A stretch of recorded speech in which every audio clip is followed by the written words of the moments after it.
श्रूयते खलु सम्यक्? आम् सम्यक् श्रूयते। आरम्भं कुर्मः तर्हि।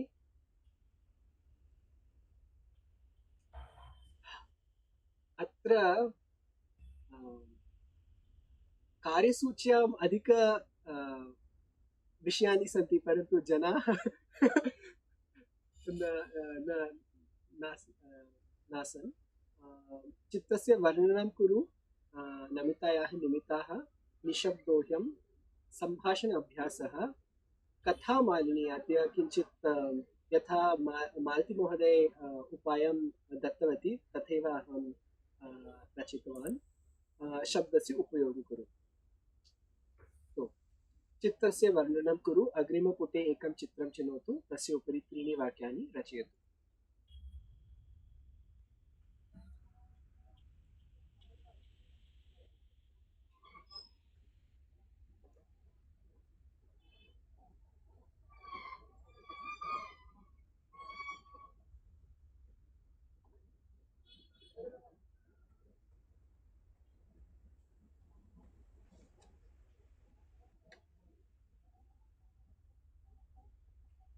अहं वदामि। अहं प्रथमचित्रस्य उपरि वदामि। अत्र ताज्महलः दृश्यते, परन्तु अहं यमुनानद्याः उपरि वदामि।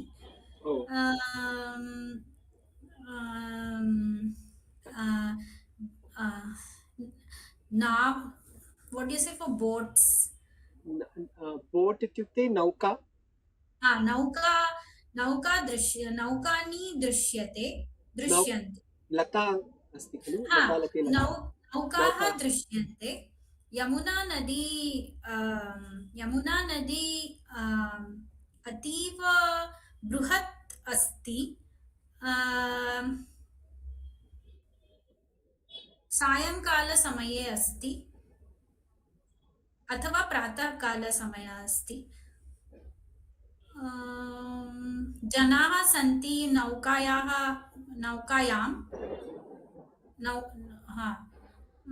अस्तु।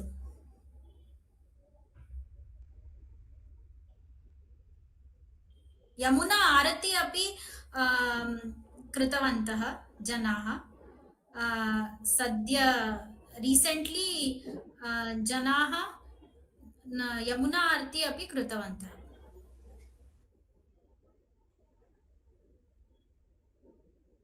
अस्तु, अहं तृतीयचित्रं चिनोमि। गङ्गानन्तरं यमुनानन्तरं Ganga. Ganga Shantanu no. Ganga Shantanu still Shantanu so Shantanu न वदति, शान्तनुं प्रति वदति। अहं बालहत्या अवश्यं करोमि। गङ्गा नदी मध्ये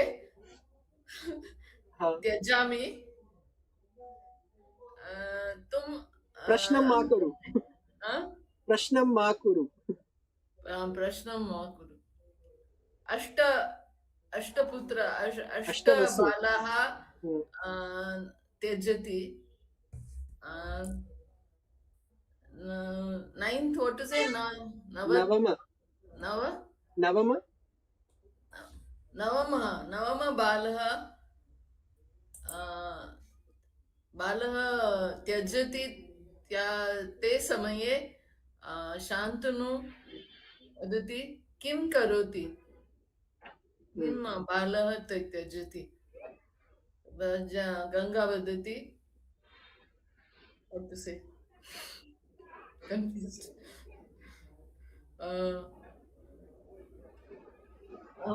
अहं पापस्य निवारणार्थमेव एतादृशकार्यं कुर्वन् अस्मि, परन्तु अस्मिन् बालकस्य कृते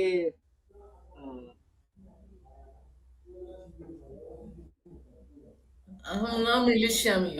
Or she will leave him and go. She doesn't leave him. She actually comes and I think trains him also for many years. Oh, is it?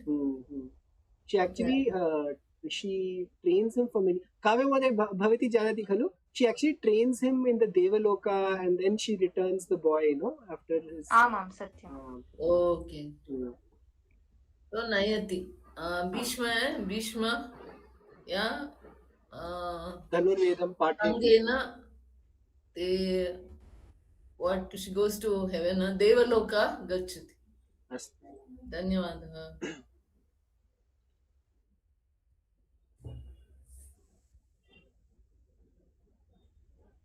अहं चतुर्थः चित्रस्य उपरि वदामि. अस्मिन् चित्रे एक पक्षी अस्ति. अहं न जानामि किं बुल्बुल्. पक्षी इति. ओ एवं वा अस्तु. You have the guts of पक्षिणां knowing what actually you're going to talk about. अहं पक्षिणां विषये किमपि न जानामि. आम् बुल्बुल् पक्षी अस्ति. एतत् पक्षी बहु सम्यक् अस्ति. बहु टुण्टुः अस्ति. आम् तावदेव. अस्तु. अहं चिन्तितवान् यथा नमिता महोदय यमुना नदी उपरि उक्तवती तथैव भवती अपि कृष्णवर्णः अस्ति. अहं श्रीकृष्णस्य उपरि वदामि इति आरम्भं करोति इति.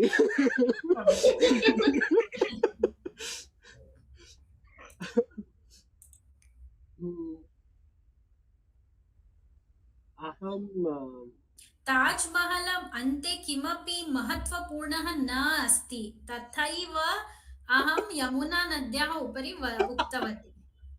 अस्तु. तद् भीतः अस्ति न एका मन्दिरम् अस्ति न न तेजो महाले नास्ति इति मन्दिरं नास्ति. किमपि नास्ति. अहं तत्र गतवती 10 वर्षाणि पूर्वे. Oh. मन्दिरं नास्ति. It's a mausoleum. No, that is Taj Mahal मन्दिरं नास्ति. अधः मन्दिरम् अस्ति वा? तदपि नास्ति इति ASI वदन्ति. ओके. अस्तु. अहं द्वितीयचित्रस्य उपरि वदामि. अस्मिन् चित्रे यदि कोऽपि बालकः भूमौ निद्रां कृत्वा उत्थाय परस्परं दृश्यते चेत् किं दृश्यति इति द्रष्टुं शक्यते. कोऽपि देवालयः इति भाति. Is it Chidambaram? अहं न जानामि महोदय. अहं I think it's Chidambaram. चित्रं वा न अहं चिन्तयामि कृत्रियं. What is AI? कुट्रियं चित्रम् इति अहं चिन्तयामि. कृत्रिम चित्रम् इति चिन्तयामि. किमर्थम् इत्युक्ते अत्र बुद्धः दृश्यते. परन्तु एतादृश कोऽपि मन्दिरं नास्ति इति अहं चिन्तयामि. गर्भगृहः नास्ति. गर्भगृहः नास्ति. अस्तु. What is for roof?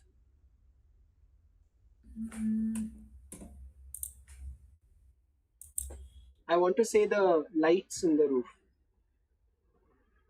Google Translate is saying chad. Is that Hindi? I don't know. It is chadaha. It is saying.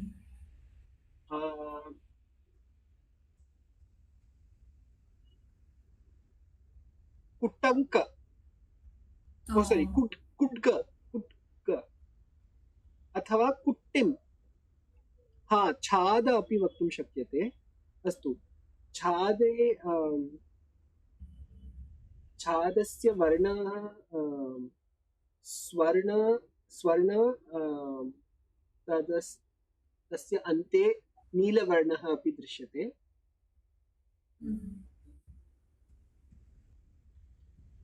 भूमौ टाइल्स इत्युक्ते किम्? Tiles. Pattikaha. It is saying. पट्टिकाः.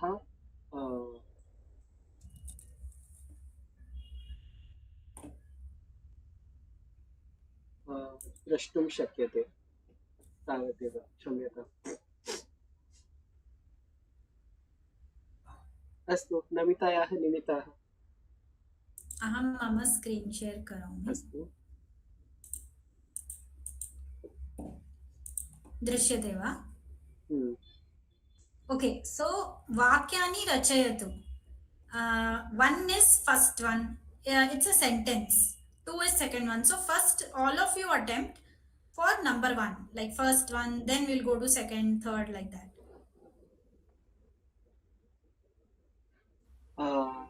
त्वं पत्र लिखतु huh त्वं पत्र लिखतु त्वम् ha is very close you bhavati close asti etat आदेशः अस्ति ओ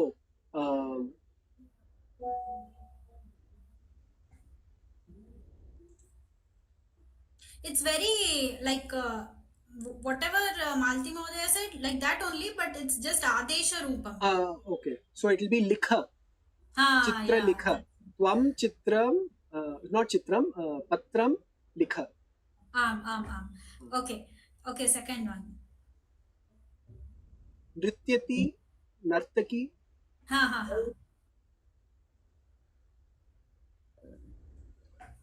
He's in love with that guy cyclist that you Yes, have done yes. Sanskrit. yes स्नेह Mahila युवकं न स्नेह्यति स्नेह्यति वरुण महोदय उक्तवान् ओ नर्तकी नर्तकी नर्तकी किम् इच्छति द्विचक्रिका चालकः इच्छति द्विचक्रचालकं प्रति प्रेमं दर्शयति अथवा प्रकटयति प्रेमं दर्शयति अस्तु ओके काव्यभगिनी भवती प्रयासं करोतु तृतीयः मत्स्यकन्या हा ओके सत्यवती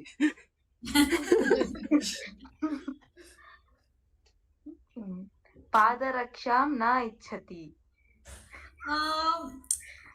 पादरक्षां धारयितुं न शक्यते न यस शक्नोति यस यस करेक्ट न धारयितुं न शक्नोति शक्यते ओके ओके चतुर्थः गजः फलं कलिंग खलु वाटरमेलन इत्युक्ते कलिंग किं संस्कृते कलिंग कलिंग वाटरमेलन इत्युक्ते कलिंग ओ आई हैव रिटन कर्कटी फलं कर्कटी फलं वा ओके वाक्यं रचयतु रोचते no? हा गजाय चतुर्थी विभक्ति हा रोचते कलिंगफलं रोचते okay fifth one Bald, what to say for a bald man? हा ओल्ड मैन इत्युक्ते किं संस्कृते वृद्धः वृद्धः वृद्धः पश्यति. Why is the guy laughing? उपनेत्रम् उपनेत्राणि अन्वेषणं करोति No. So you have to say what is in Sanskrit for magnifying glass. Nah, that's what we don't know. बृहत्तकं We are saying. बृहत् यन्त्रं Okay. You can say that also. I have written Vardhana Darshika. वर्धनदर्शिका वा Okay. Now Vakyam वर्धनदर्शिका अर्धदर्शकां पत्रं पठति. हाँ पठति परंतु you have to say वृद्धः हसति also. वर्धनदर्शिकया पत्रं पठति पठित्वा हसति. Okay. पठित्वा हसति ओके महीन्दर महोदय आगतवान् तस्य हाँ कृते महेन्द्र महोदय नमस्ते वाक्यं रचयतु महोदय सिक्स्थ वन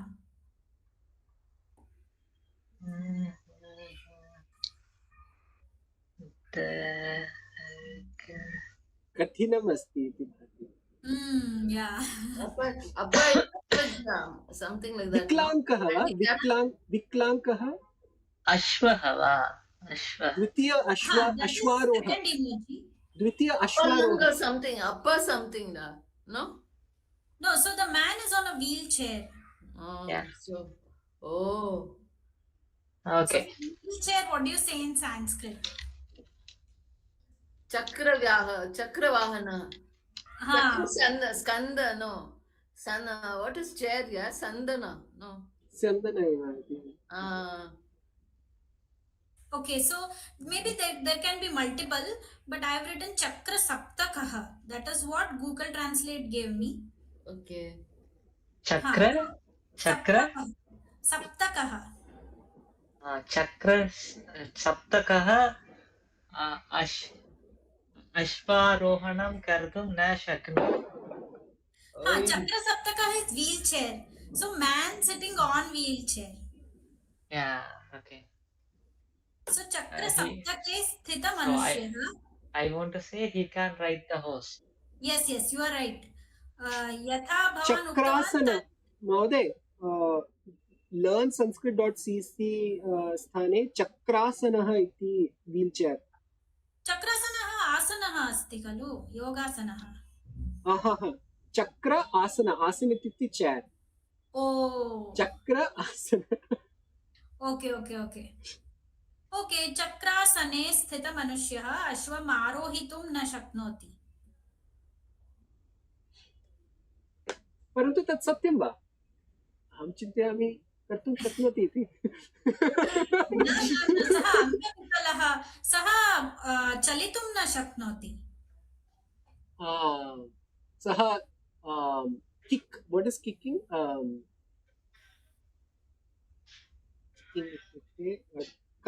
नाट् करताडनम् इट् इस् पादताडनं.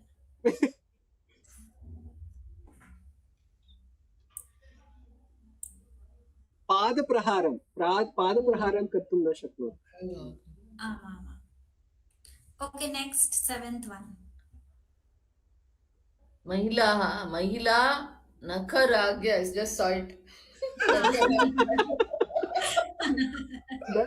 नखवर्ण वा Nakaraga, what she's doing? Nakaraga, no, she puts means Dharati, no. लेपित्वा. Lepatva, selfie.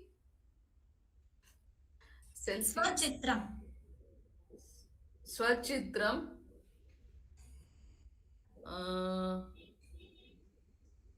Nayati, no. Grinhati.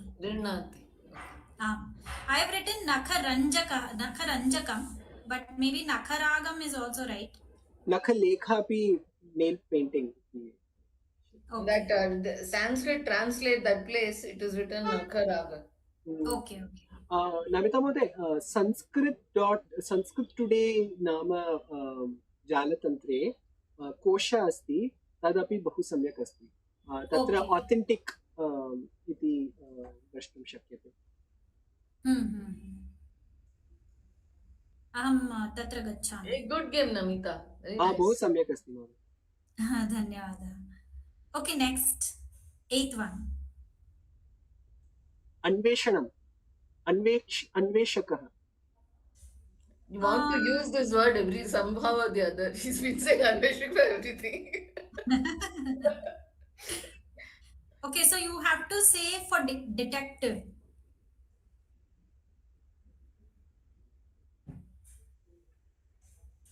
So that Anveshika will come now for detective. Maybe there can be multiple words. Yeah, he's correct. He was anticipating it. I don't know how. Okay, fine. Rahasya something. I have written Gudha Satyagyaha. Oh. You're saying secret agent or something. This is just a not secret agent. No, he's lower. CIA raw. Lower level. This is lower. Okay, you can create the sentence. न अहं गूढसत्याग्रहः स्वीकरोमि. सत्यज्ञः. ओ सत्यज्ञः. प्रत्यय कुकुरः हाँ कर कर दीपिका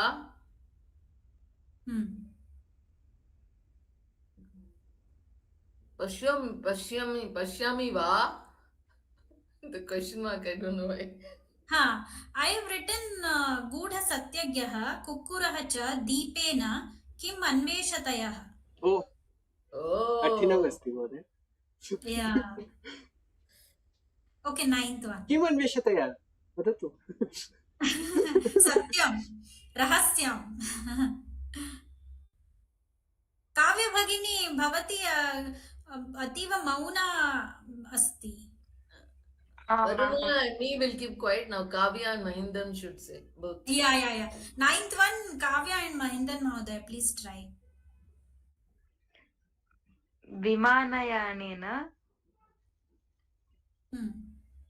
अहं विमानयानेन New York नगरं गतवान् प्रयागतवान् च. पुनरागतवान्.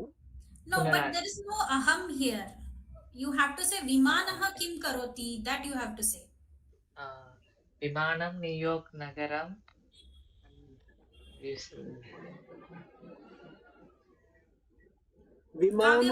विमानम् आरोहयति अवरोहयति वा? हाँ, so you are close, but the words are a little different. Okay. Kavya, you wanted. विमानं उड्डयति वा? Then you have to continue the sentence. Yes. विमानं न्यूयार्क नगरं गच्छन्ति आगच्छन्ति च. But it is taking off and landing. Oh. Arohanam karoti. But I don't know if that is okay. Multiple words can be there, I guess. What I have written, yeah. Kavya Bhagini, you want to try? विमानं उड्डयति प्रत्यागच्छति. But okay, what I have written is Vimanah Uddiya Amerikam Gatva Pratyavatarati. Avatarati. Oh, class level. High.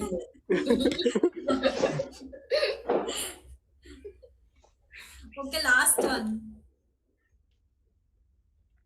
And next time she'll put 8 pictures. Yeah, don't cross more than 3. Yeah. No. So much effort you've put into this. Amazing. Yeah, it's very good, but superb. Thank you. There is a swimmer, there is a gold medal, and the third and fourth one. बालकः तरणस्पर्धायां प्रथमपदकं स्वीकृतवान्. But this last emoji, you see, it is thinking. स्वीकृतवान् वा? Okay, you are close. I mean, yours can also be accepted. Third, I have written Tarakah, that is swimmer. Tarakah prathama padavim jayati va iti nirnayakah chintayati. That is judge, basically. Judge. Oh. तारकः इत्युक्ते स्विम्मर् वा? आम्. अथवा तारकासुर स्विम्मर् आसीत् वा? सम्यक् प्रश्नः कृतवती काव्या महोदय.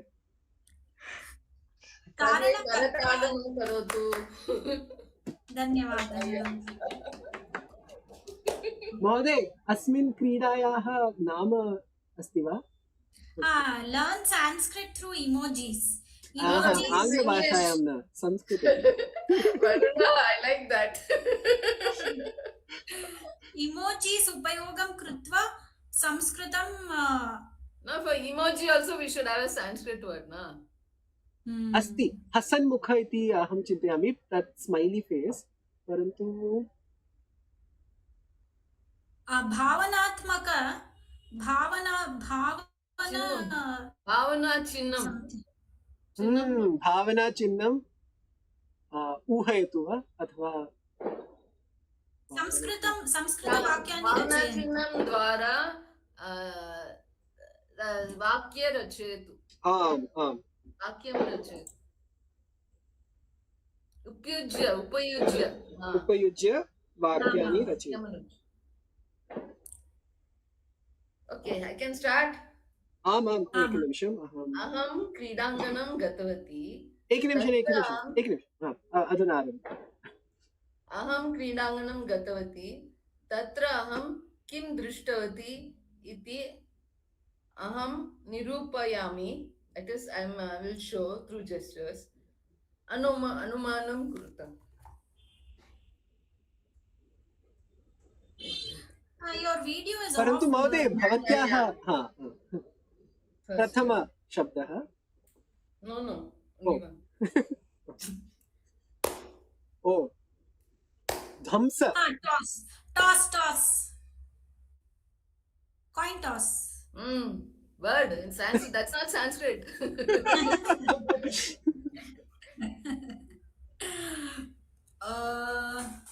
नान्य Okay, क्रीडा I'll give you this. I'll divide it into two. It's a small word, okay? Two. First is उत्पतति ut.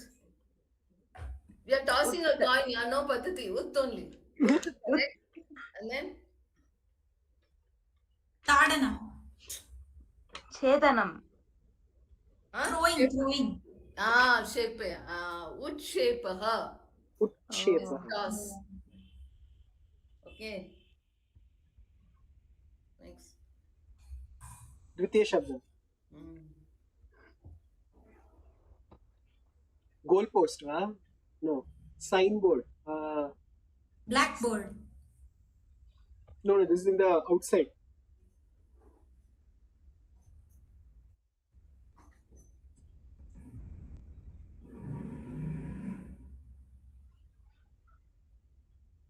पंच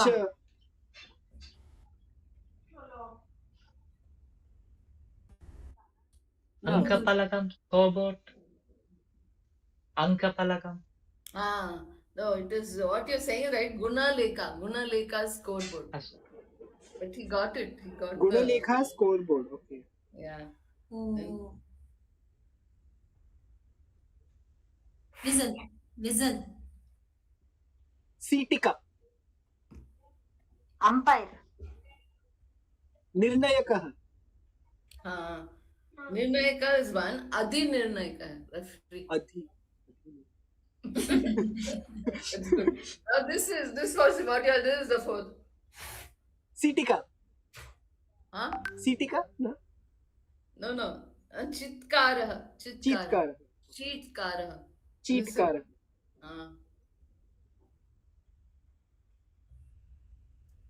Kite. Patanga. For kite. For air, what you say? Air. वायु Vayu. No. So for window, what you say? Vatayan वातायनम Vatatah. वाताट इत्युक्ते cat वा Vatatah. Now this is easy.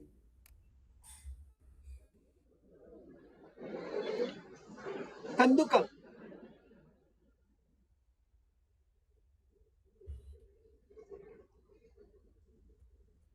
Cricket. Volleyball वा Basketball. What will do the first be? Basket, what you say in Sanskrit? Kantuka Krida. Kantuka is okay. The first one is basket, no? Basketball. So basket is, huh? Hasta Kantukam. No. न basket इत्युक्ते किम् Kandola Kanduka. O I'll finish it or there are four more. करोतु महोदय सम्यक् ओ badminton एकनिमिषम् Shuttle. Racket ओ cricket bat इत्युक्ते किं तादृश एव भविष्यति वा न? ओ ताडनम Mosquito. ताडनी O Tadani. This is difficult. ताडनी इत्युक्ते रैकेट वा Hmm. Oh. Then Tennis. everybody is getting English fast.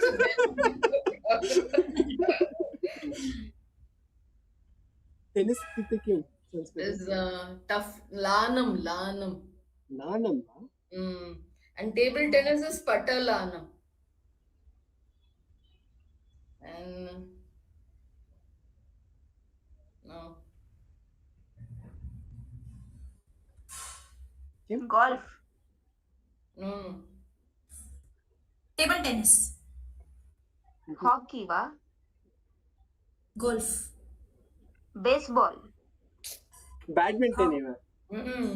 परन्तु अहं चिन्तितवान् राकेट् ऑलरेडी अभवत् No, इति no, ताडने। no, not badminton. Squash वा? शटल्कॉक वा? Shuttlecock.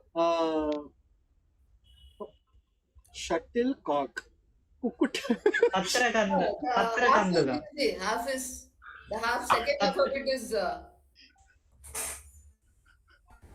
usual kanduka. The first half is picha kanduka. पिच्छ कंदुक कुक्कुट कंदुक नास्ति वा? What all of you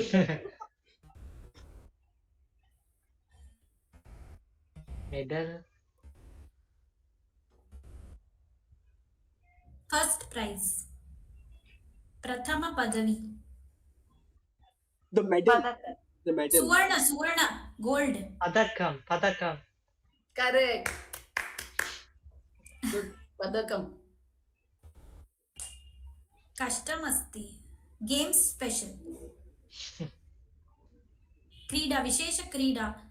Krida Vishesha. न श्रूयते महोदय, न श्रूयते। Mute मध्ये अस्ति। I'm surprised they have words for Sudoku, crossword, all that. Wow. So next time I'll do that. अस्तु महोदय। All of you prepare a little bit. सम्यक्, धन्योऽस्मि महोदय। अग्रे गच्छामः वा? महीन्द्र महोदय, भवान् चित्रस्य वर्णनं कुरु मिस् कृतवान्। मिस् इत्युक्ते किम्? तत्र ताज्महल् उपरि चित्रम् आसीत्। भवान् तत्र किञ्चित् वक्तुम् इच्छति वा? ताजमहल उत्तर प्रदेश मध्ये अस्ति। तस्य स्थापकः शाहजहान् अस्ति।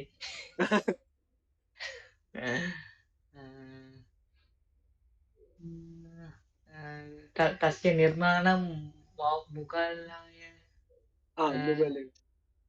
शिल्पशास्त्र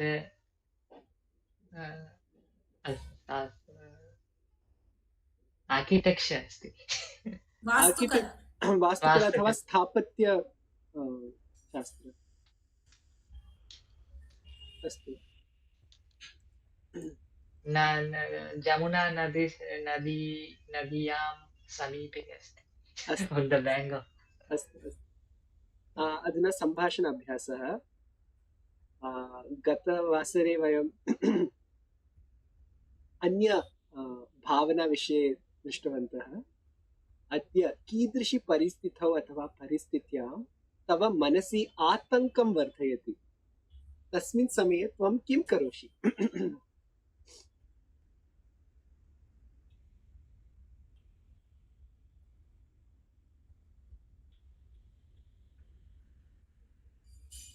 I need subtitles.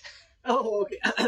कीदृशी, what kind of परिस्थिति, situation, tava, your, manasi, mind, आतंकम. So in, I think in Tamil also there, no? Yeah, same. Vardhayati is grows. Tasmin samay, at that time, tuam, Okay. you, kim karoshi, what do you do?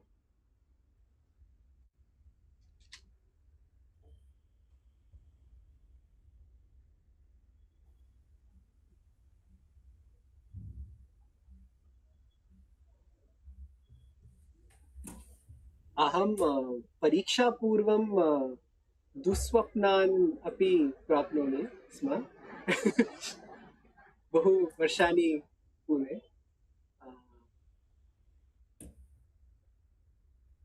किं कदापि वान्तिः अपि कृतवान् अस्मि Oh. बाल And oh.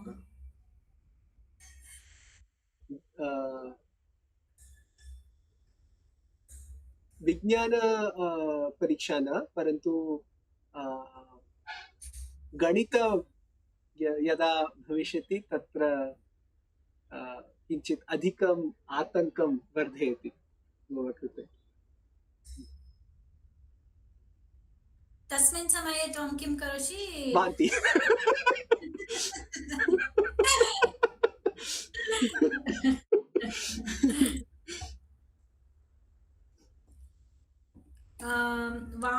Vomit, it is saying ulkamanam. उल्कमनं न वान्ति अपि वक्तुं शक्यते वमनम् अपि वमनम् अपि सम्यक् एव। वमनं। Vamanam.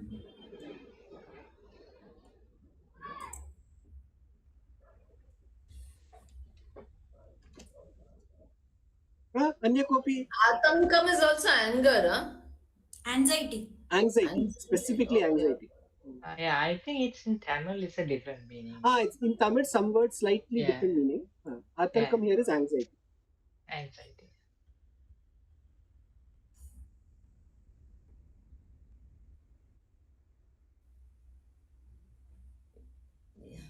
यदा संस्कृतमध्ये वाक्यं रचयामि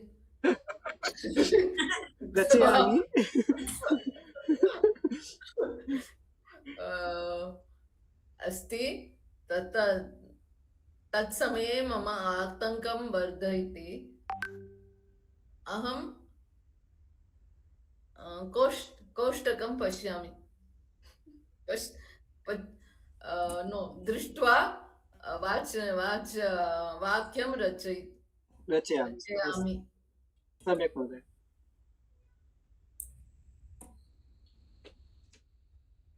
वमनं तु पूर्वकाले परन्तु अद्यतन समये यदि किमपि योजना अनुसारं न गच्छति तर्हि मम किञ्चित् आतङ्कं वर्धयति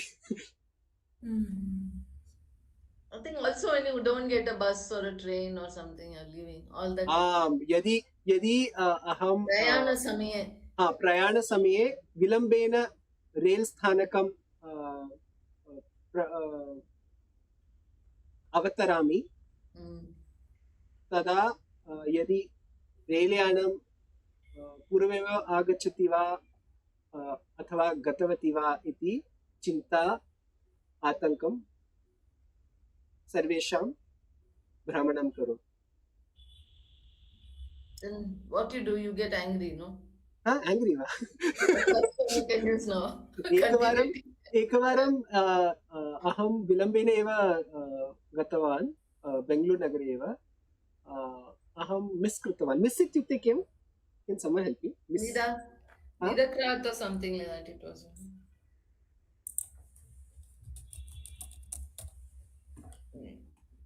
Asamet वा Asameta. Or Niyoga also is written. Niyoga. No, Niyoga is a mission. Missing is Asamet.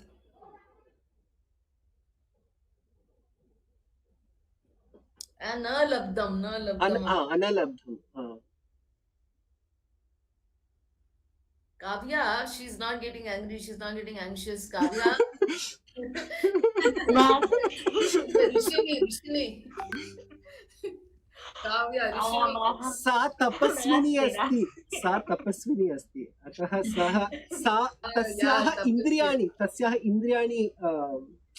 सर्वं वशीकृतवती नास्ति अहमपि परीक्षा समये बहु आतङ्कभूतवती आसीत् पूर्वे इदानीम् अहम् इंटर्नशिप् मध्ये अस्मि अतः परीक्षा नास्ति किन्तु कदापि संस्कृतपरीक्षा भवति चेत् अपि अहं बहु आतङ्कः भवामि एव किम् अनन्तरे कक्षा मध्ये अहं बहु निद्रालुः अस्मि तथा तत् शिक्षकः मां पश्यति चेत् अनन्तरम् उपविश उपविश मम प्रश्नार्थम् उत्तरं ददा इति वदति चेत् अपि ओ बहु आतङ्की। यथा अहं करोमि तदा अहम् आतङ्कं वर्धयामि वा महोदय? नास्ति नास्ति मध्ये अहं निद्रालुः अपि नास्मि अत्र। किन्तु यदा अहं छात्रा आसीत् तत्समये कक्षामध्ये अहं बहु निद्रालुः भवामि चेत् तत्समये शिक्षकः किमपि प्रश्नं पृच्छति चेत् तत्समये अपि बहु आतङ्कं वर्धयति मह्यं। किन्तु तत्समये अहं गणेश गणेश गणेश इति कण्टिन्यूस्लि चाण्ट् करोमि। निरन्तरं जपं करोमि। Even when not doing grahakaryam, no? Vidyalaya grahakaryam न करोति। तत्सर्वं करोमि, मम रूम्मेट् मां पुष् करोति। आम्। यदा यदा अहं दूरदर्शने शस्त्रधारी जनैः निर्दोषमनुष्याणां वधं उपरि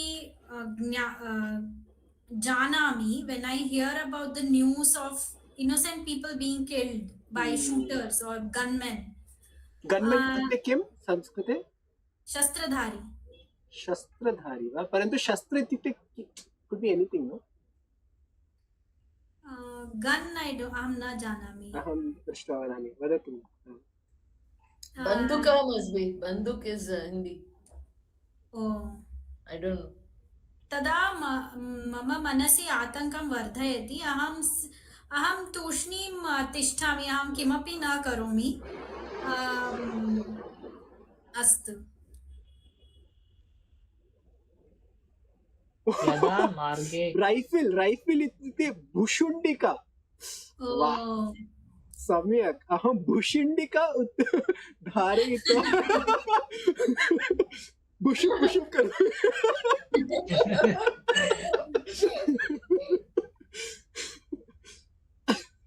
भुशुण्डिका।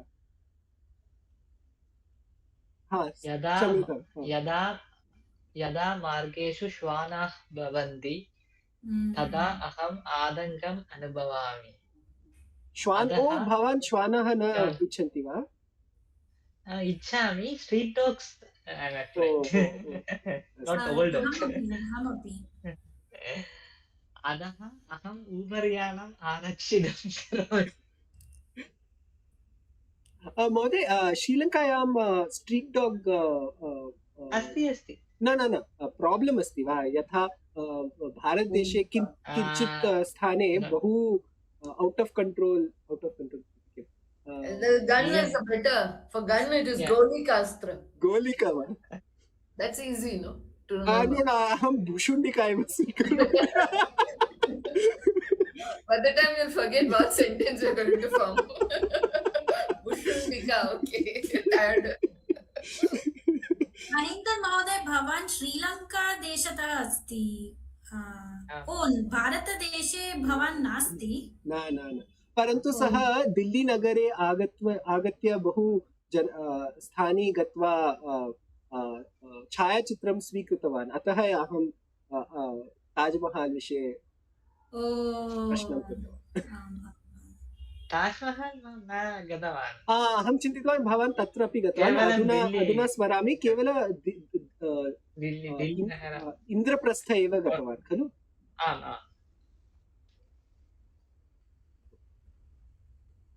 अग्रे गच्छामः वा?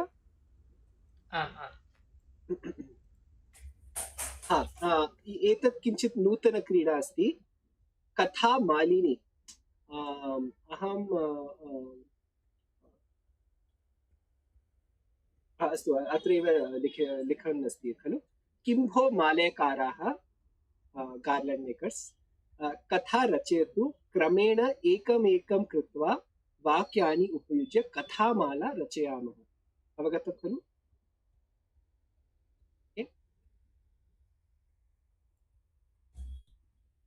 यदि अहं 14 एप्रिल 1912 तमे वर्षे RMS टैटानिक् नौकायां प्रयाणं कुर्वन् आसम् तर्हि किं करोमि अहं किञ्चित् सहाय कारणार्थं वर्ड मीनिंग्स दत्तवान् हिमपर्वत इत्युक्ते ऐस्बर्ग नाविका इत्युक्ते सेलर आकाशवाणी रेडियो समाप्लुत इत्युक्ते फ्लडेड प्लावकम् इत्युक्ते लाइफ जैकेट शीष्कार इत्युक्ते विजल एकमेकं कृत्वा कथा रचयामः सिचुएशन अहं दत्तवान् परिस्थिति अहं दत्तवान् अवगतं खलु एनी डाउट और question No. Titanic sank on this date, okay? Next day, it sank the next day. It sank on 15th day. कोऽपि प्रश्नः अस्ति वा? नास्ति खलु? नास्ति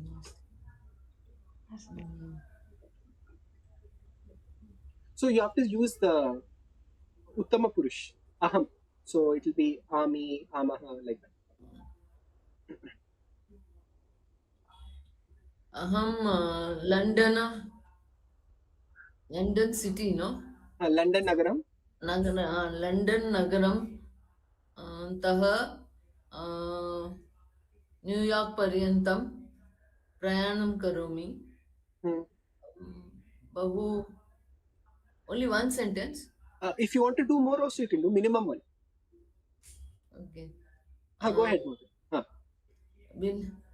बिलिम अहं नौकायां when I reached there that Shishakar that fellow whistled because I was late vilambena vilambena Tatra vilambena you are saying you got onto the ship late, is it? yeah I was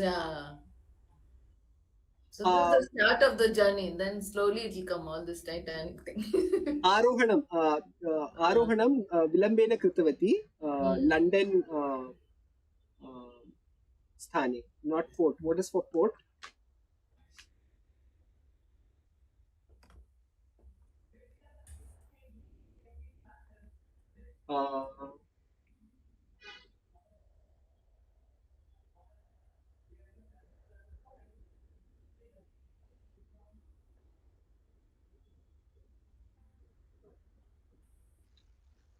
मम यात्रा तावत् सम्यक् आसीत् यावत् अहं विशालं हेमपर्वतं न दृष्टवान् किं न दृष्टवान्?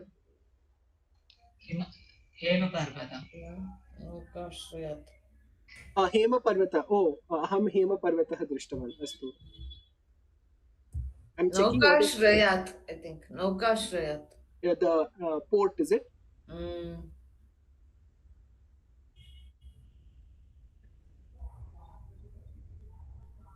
Okay, so you were late, whistle blew, and everything was going fine until you saw the Hemaparvat. Okay, next.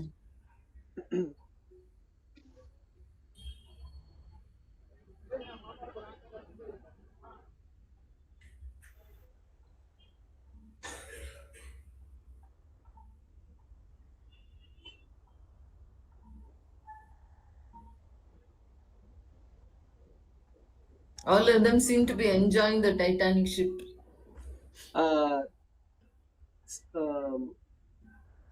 नाविकाः पुनः पुनः उक्तवन्तः कृपया प्लावकं धारयित्वा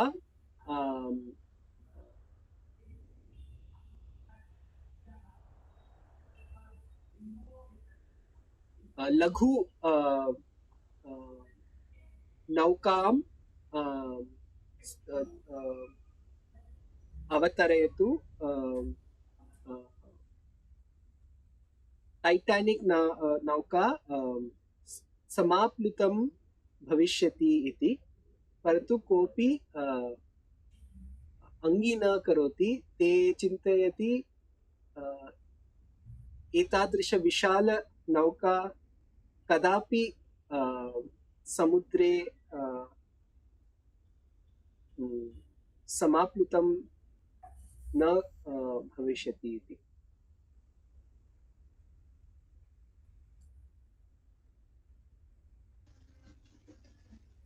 यदा हेमपर्वतस्य सङ्कट अभवत् तदा नाविकः महिला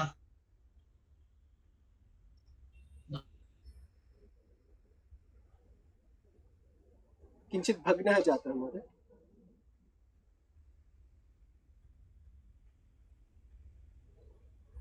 अहं प्रयासं करोमि। अहं सर्वाणि पदानि उपयोगं करोमि। अहं प्लावकं धारयित्वा समाप्लुत समुद्रे उत्पतामि। हिमपर्वतस्य उपरि गत्वा अहं नाविकसमाने नौकां दिशां ददामि।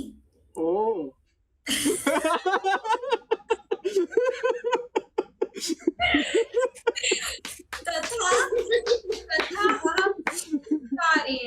अहं शीर्षकारेण उपयोगं कृत्वा दिशां ददामि। वाण्याः उपयोगं कृत्वा अपि रक्षं हेल्प् सहायं आह्वानं करोमि। SOS वक्तुम् इच्छति खलु? हा। Save our souls. अस्माकम् आत्मानां रक्षणं कुरु। ASR वा? इति सन्देशं प्रेषयामि। सम्यक् महोदय। अर्थात् भवत्याः कथायां टाइटानिक प्लावनं न भविष्यति खलु? You save the ship from drowning by. Yes.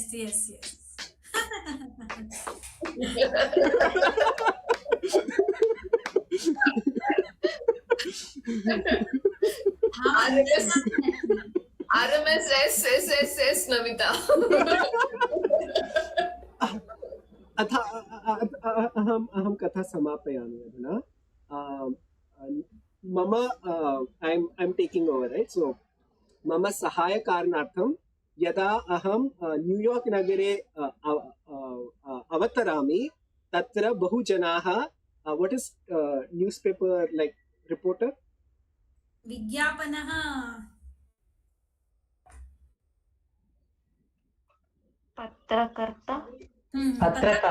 पत्रकाराः मम छायाचित्रं स्वीकुर्वन्ति। किञ्चित् समयानन्तरं RMS टाइटानिक नाम RMS नमिता इति मम नाम उपरि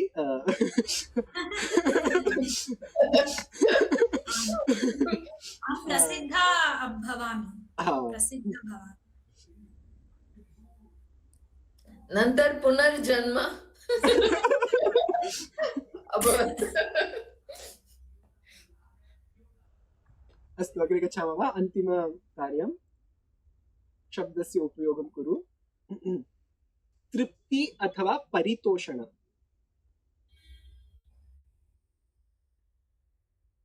वाक्यानि रचयित्वा अन्यजनान् अवसरं समर्पयतु। यथा अहं सर्वदा ग्राहकं तृप्तीकर्तुम् इच्छामि। तृप्ति अथवा परितोषणं समानार्थम्।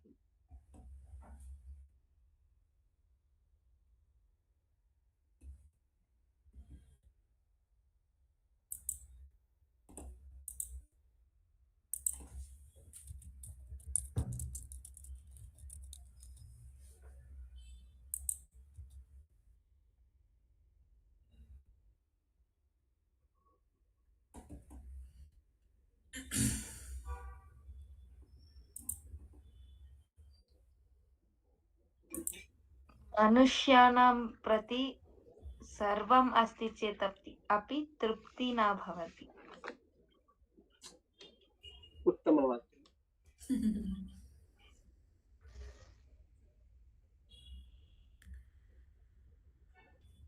यदि वयं सर्वदा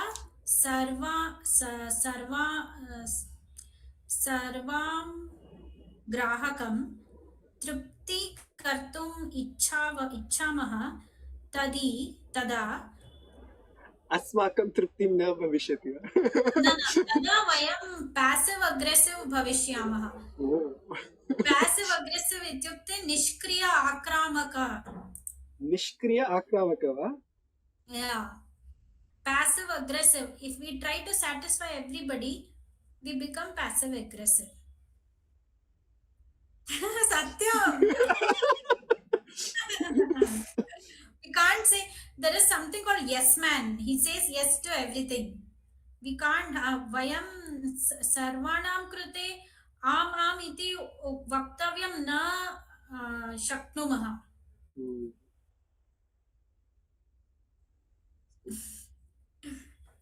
Maiden महोदय?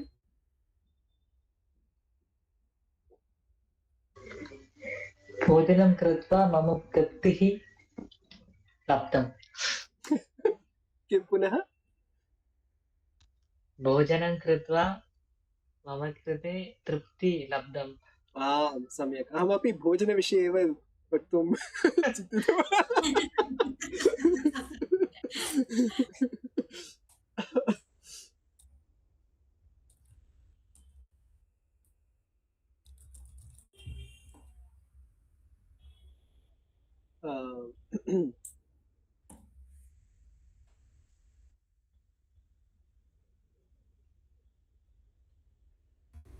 यदि कार्यालये ग्राहकस्य कृते कोऽपि कार्यं न भविष्यति चेत् मम परितोषणं भवति। न अवगतम्। No, I didn't come out correctly. Let me try again. पुनः अहं प्रयासं करोमि।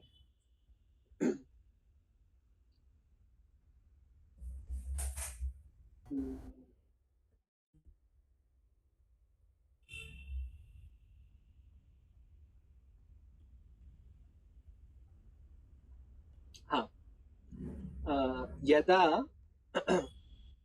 मासान्तरे अहं धनं प्राप्नोमि तदा मम परितोषणं भवति।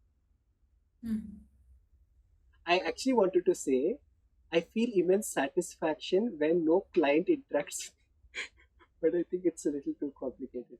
I'll have to think. किञ्चित् चिन्तयित्वा वदिष्यामि।